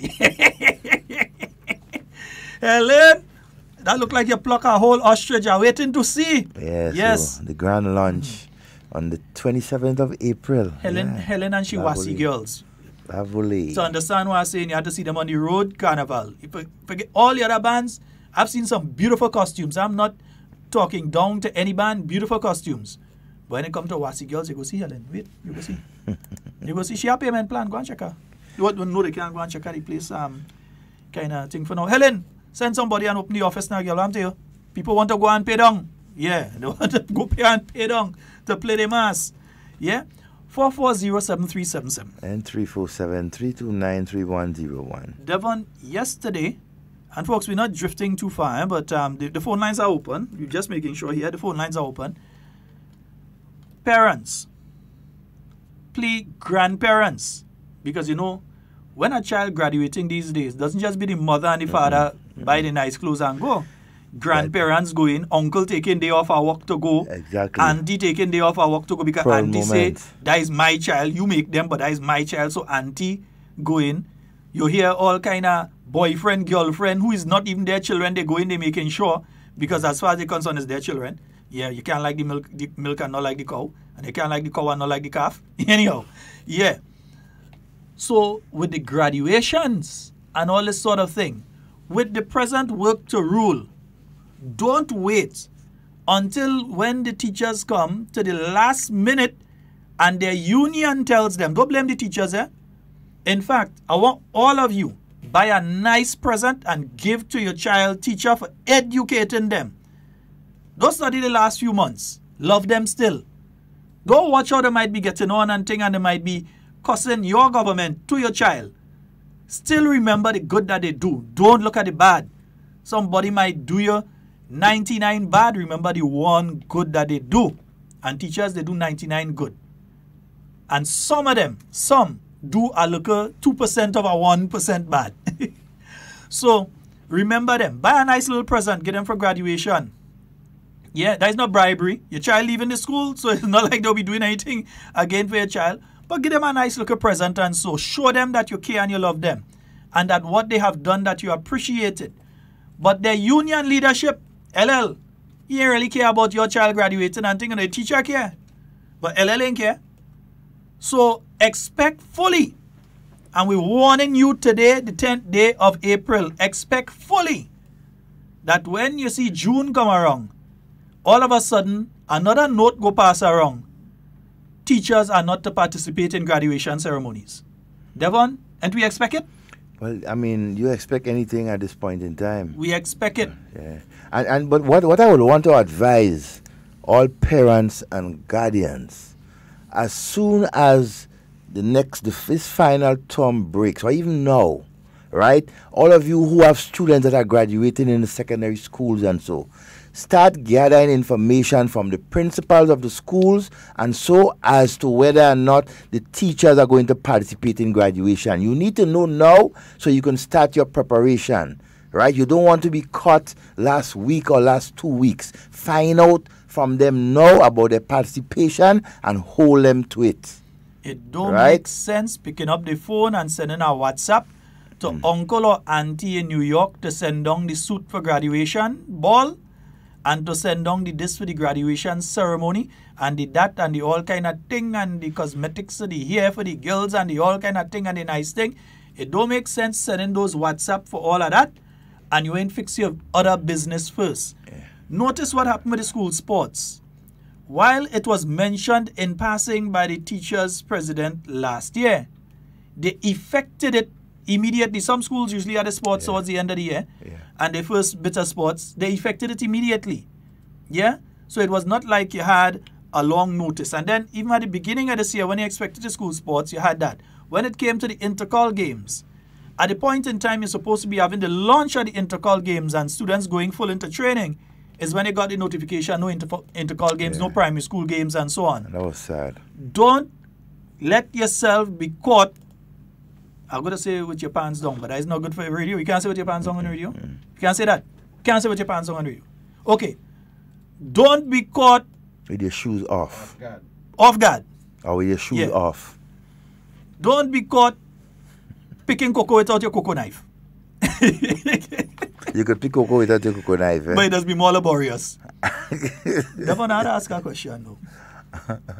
What used to happen long time that they used to have them long cocoa knives? So cocoa tree used to be long like coconut tree? Well, They call yes. it cocoa knife. And when you see a cocoa knife, the old time cocoa knife, they just a side we go take for about 30 seconds. Yeah. You see some long thing, long like from here to River Road. But you and see, them it cocoa was- tree used to be tall? You see, you only name cocoa knife. The knife is what you use for cocoa, but when you put the bamboo on it, the length of the bamboo is not only used for cocoa. What Coconut, is it? breadfruit, That what they say use it for? mangoes, yeah, everything. The longer it is, you can use it for different types of things. You Okay. understand? Was kinda confusing. So, yeah, so But anyway, it's the knife that they call the cocoa knife, eh? It's just the Yeah, part on the- it. the metal Because I part. get confused. Yeah. But hey, Blossom, good afternoon, my dear. We know that you're enjoying it up there in London. Lovely weather, isn't it? Yeah.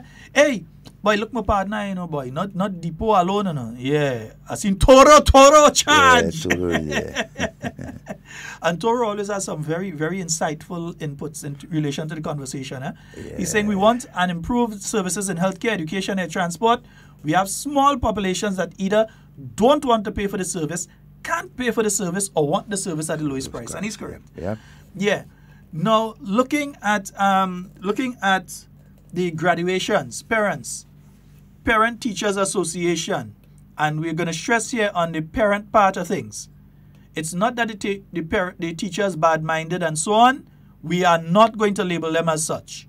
Yeah? They have an issue. They believe that they are dealing with the issue in the right way. They have a constitutional right to do that. But you also have a responsibility and a right to take over and deal with the proper things. They cannot tell you can't use the school. None of them can tell you can't use the school. You could use the school. You want to have the graduation ceremony, you all could organize for the food, the drinks. You all as parents had to pay for it anyway. Yeah. And the sash and all this is you all let us pay for it.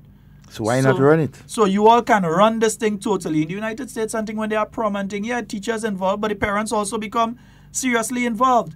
You as parents become involved. We're telling you no because we don't want to hear no sad stories when come time for children to graduate and get a nice local picture and all them kind of thing. Right? Become involved. Deal with it. If it's during the school time, the principals and teachers, I don't see them not participating as in providing the marks and so for who get the best in this and that and other aspects of it. They will not organize it, but I don't see them not participating in it. I don't think they bad mind. So I don't see them not participating. Yeah? So let's try to work together to ensure that our children get the graduation. Those of us that had children graduating like Nazi B. Those of us that had children graduating, Nazi B, you go do the photographs for them. Right? Yeah. Also, there was one other thing I want to deal with. Oh, just to let you all know. I didn't know that's like my good buddy, little buddy, yeah, boy. Anderson Peters. Yeah. Anderson Peters. He is from Sobeys in St. Andrew. He is presently the #1 ranked individual in javelin in the world. No, in this zone. He is ranked #1 for the North and Central American zone. Our own Anderson Peters, former student of the St. David's Catholic Secondary School, gold medalist at the Carifta Games on at least 4 occasions, Victor Ladorium at the Intercol Games. He is ranked #1 in the North American and Central Zone. And we have Markham Felix. He is ranked #5 in the zone. Our own Anderson Peters is ranked above Kishon Walcott, who won at the last Olympics a silver medal in the javelin, and at the Olympics previous to that, the gold medal in the javelin. That was Trinidad gold medal when Karani did win he gold medal. Yeah, that is what Trinidadians are jumping up for when Kishon won the gold medal in the javelin. Now we have a young man here from Grenada that is ranked above him. And in the world, let me just tell you where Anderson Peters is ranked in the world right now. He's number 11 overall in the world, while Kishon Walcott is ranked at number 13. So in the region, North America, that's inclusive of the United States, the Central and South American countries and so. Caribbean. Anderson Peters is ranked number 1 in that region, in front of the Trinidadian Olympic gold and silver medalists. Folks, we had to keep an eye on that young man. And those of you in the business community, I go be agent. Me all you go have to deal with. Play all you do helping him now.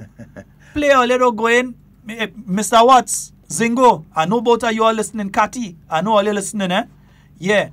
Play all you go in and try and help him afterwards. We taking the help, you know? But we charging heavy. Also we charging heavy. Also to Josh Botang. Right, Josh has broken the discus record, and we also have people out there like oh boy, there's a whole list of them that we'll give tomorrow because we're out of time now. We'll give tomorrow that have been doing exceptionally well.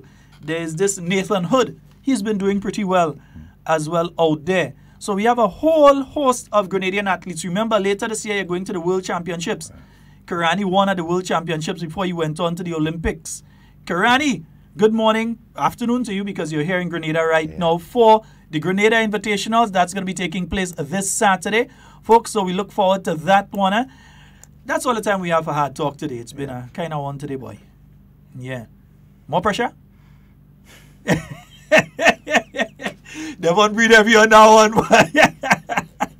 Folks, that's all the time we have for Hard Talk today. Whatever you say and do it safe and secure. We want to be speaking to and with you. And not about you. And we love each and every one of you. Peace out.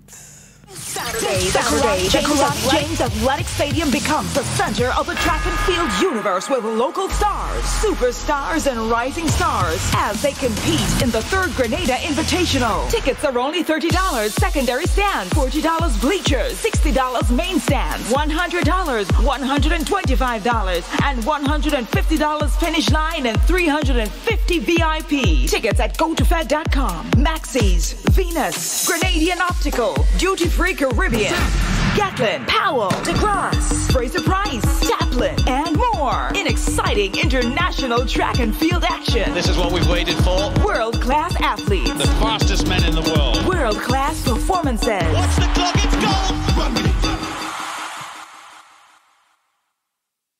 A couple of weeks ago, I think, there was an English woman who died at the hospital.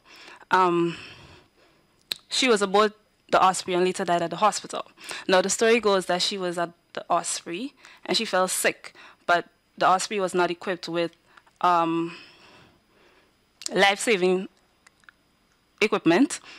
And she later was transferred to the Coast Guard, and a call was made for the ambulance to meet them at the port. When they got there, the ambulance was late, and when it eventually arrived, it was not equipped with stuff to try to save that woman's life.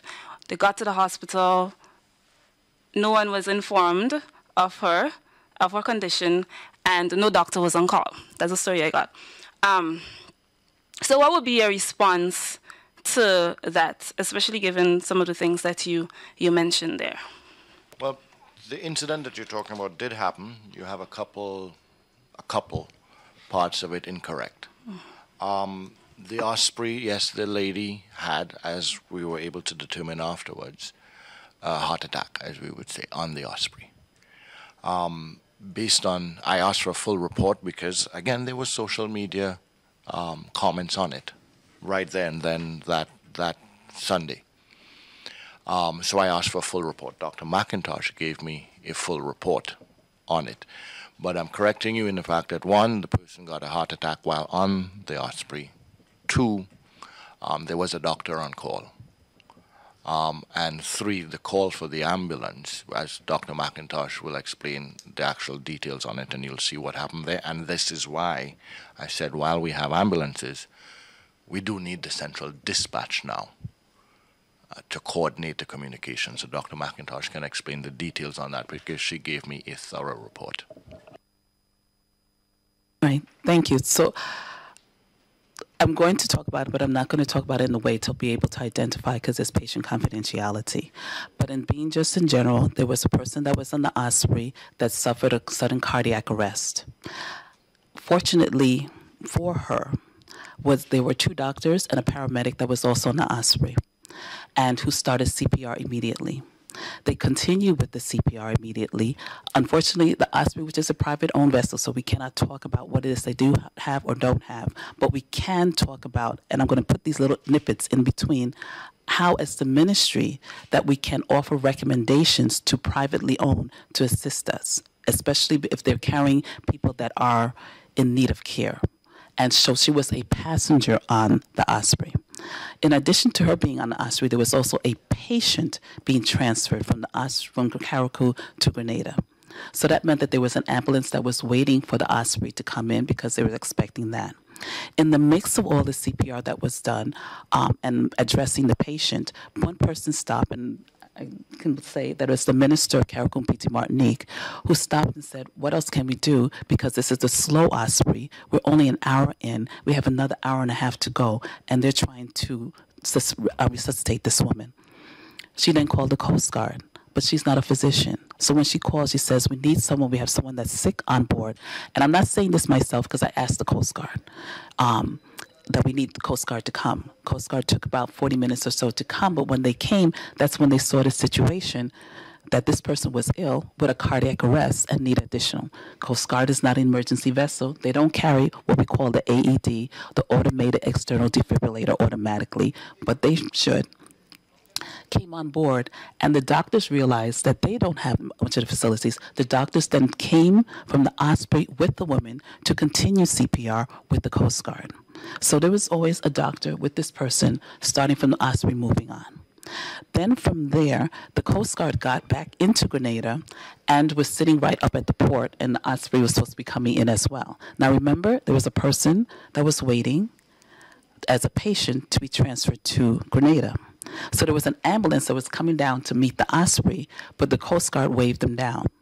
No one from the minister or on the boat or the Coast Guard did call in to the General Hospital to say we have this. That was inadvertent, and it happened because of the melee that was going on. So the ambulance stopped and came and went directly there. This, again, is directly from our Director of Emergency Services, Dr. Phillip. So that, yes, the ambulance did come. It wasn't that the ambulance didn't necessarily have all, because there was a lot that was necessary with suction, etc. They didn't have a defibrillator on the ambulance, which is true, but they had CPR. So the defibrillator is the external automated. A manual defibrillator is the person. Okay, the defibrillator is there to help if there's no pulse to bring a heart rate back. But if you don't have that, chest compressions keeps the blood flowing. So they continue with that, and the doctor on the Coast Guard asked the ambulance, because they're saying, we need suction, we need this. The ambulance is thinking it's the transfer who was a head laceration and saying, no, we don't have that. Not knowing very well that, yes, you do. This is a different patient that you now have. So what did the doctor do? The doctor rightfully came on the ambulance with the patient, continuing CPR. So now you remember there's a time factor where we're still doing chest compressions, oxygen to this person, and getting them to the emergency room. There is a doctor always in the emergency room. It's not a doctor on call. There's a doctor stationed in the emergency room. They are always there. They don't leave. The nurses would go out on emergencies, so there's always a doctor there. When they arrived, the doctor put on the EKG, got some heart activity, so that meant that there was no need for a defibrillator, because remember, a defibrillator is with no pulse. And so they continued to see how they can resuscitate the woman.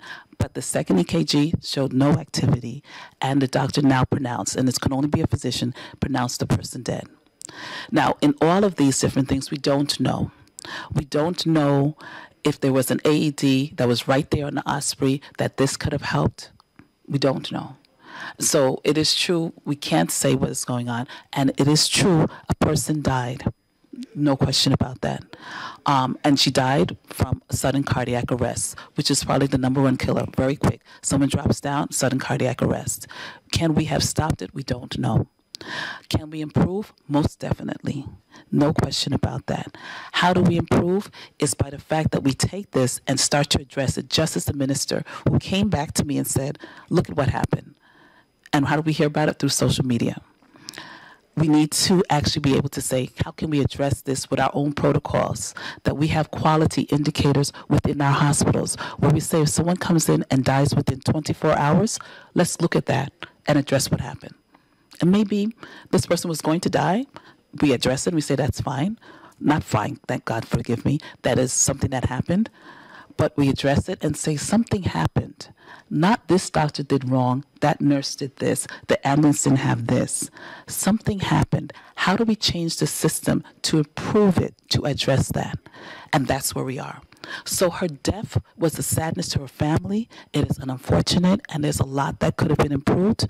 But with her death, that caused us to be able to say, no, we need to step back and look at small commercial vessels, how they're being addressed.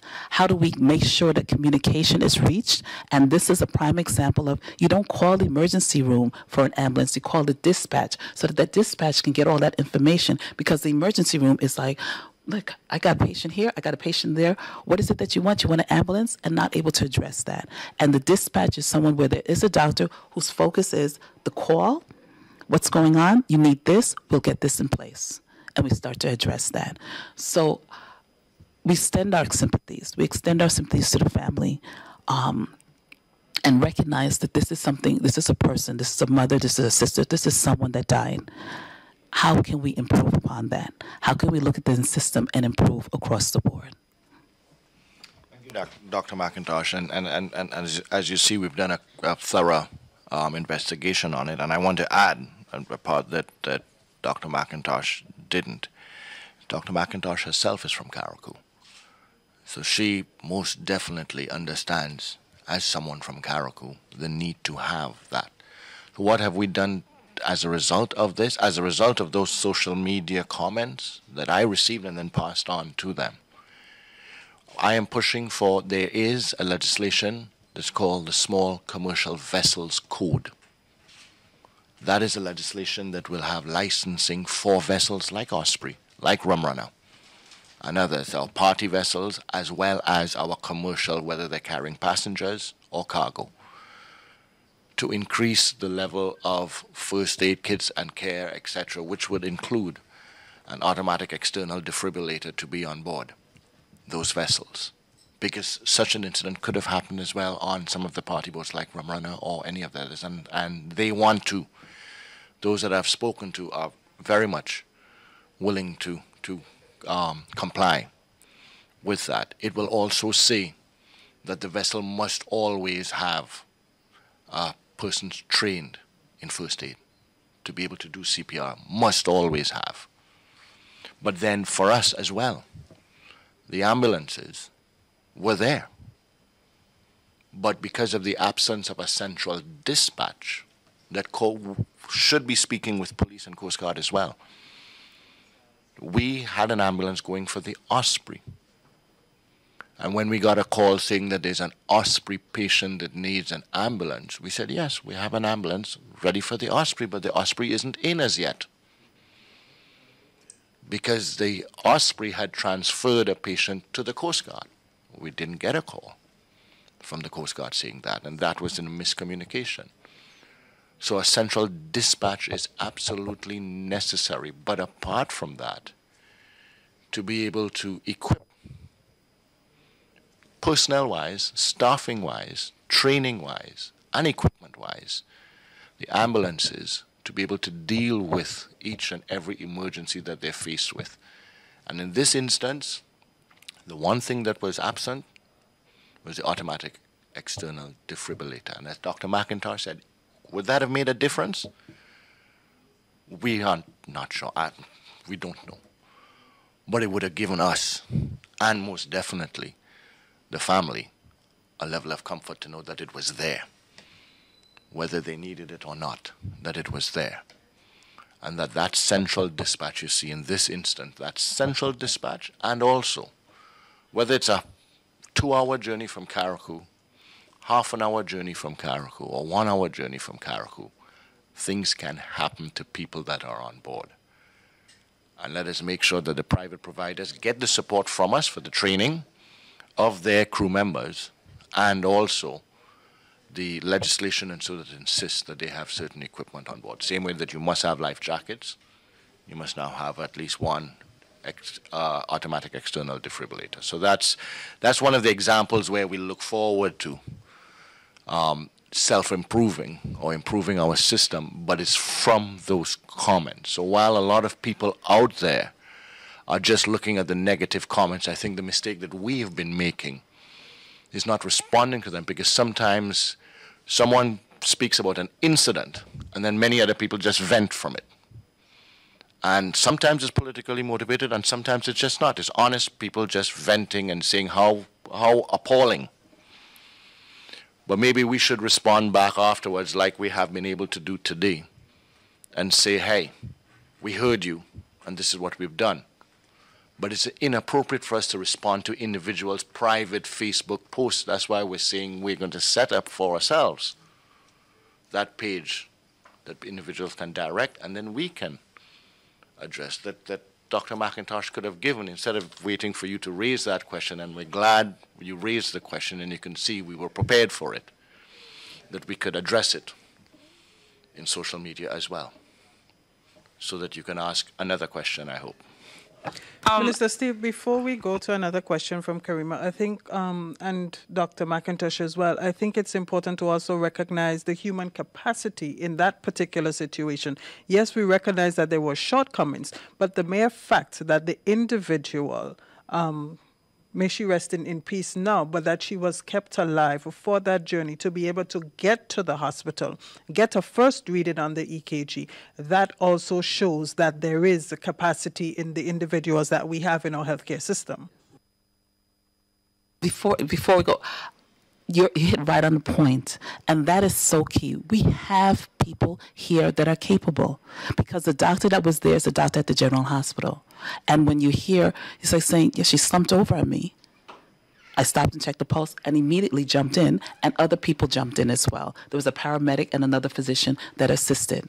And it'd be great because people are saying, we have the doctors, we got the capabilities, we got surgeons that are sitting there, we got nurses themselves who are able to do some of the same roles as physicians. We are strong, but we need help. We are strong, but we need addition. But the fact is, like you said, is that there were people that were able to assist and that came forward and assisted. Because he could have sat there and said, well, I'm a passenger and not do anything. But he came forward. So that is true. That is true. We are working towards better things. That's a couple. The dispatch service, how soon can we see it coming on stream? Told that from us giving them the go, and we're just waiting on their final costing. We got a preliminary costing from them late last week. There is going to be a trip because we're looking at police as well as ambulance. I believe the police are already much further along with discussions, and I think they're going to see a demo, and then there will be a demo here in a matter of a week or 2 weeks. And we're told a 4 to 6 week period for install. But we do need, at that same time, the training of the people. We've identified certain people, and we have to have those people in the central dispatch. So give us 2 months. Can I preface that? Give us 2 months from the time that it has been agreed upon. I know we're sitting here and talking, everyone's like, oh, tomorrow? Where is it? It's not. We have to be clear. It takes money, it takes training, and it takes instituting it. So when we say 2 months, that's 8 weeks, business weeks, not including the weekends. So, really be clear, because then you also have to train the people to be able to come in. You have to bring in the computers, so you have to make sure that everything is in place. So there's a lot in the training that goes on with that.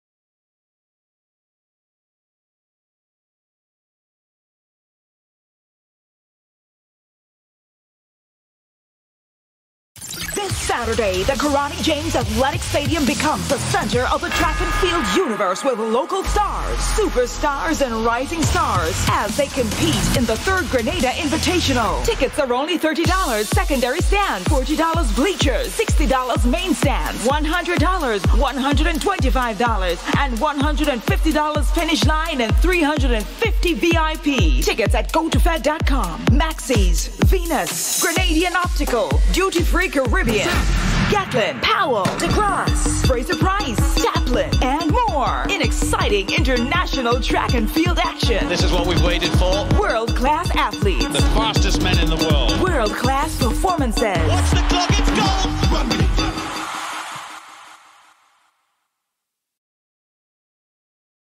Stay up to date with all that's happening with the new National Party, NNP.